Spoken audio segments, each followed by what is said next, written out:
что трактор, чтоб не поднимался, понял? Тяжело ему вот это тащить. Понял? Я как противовес. Да.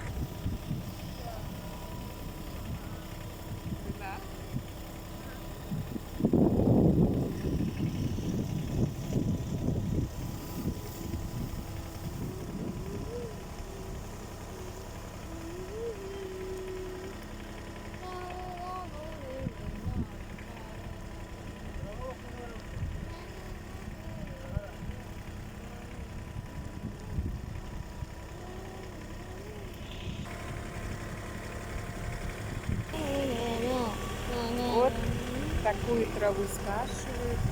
Еще коровка. Мам! Возьми. О, какие красивые кустики у нас.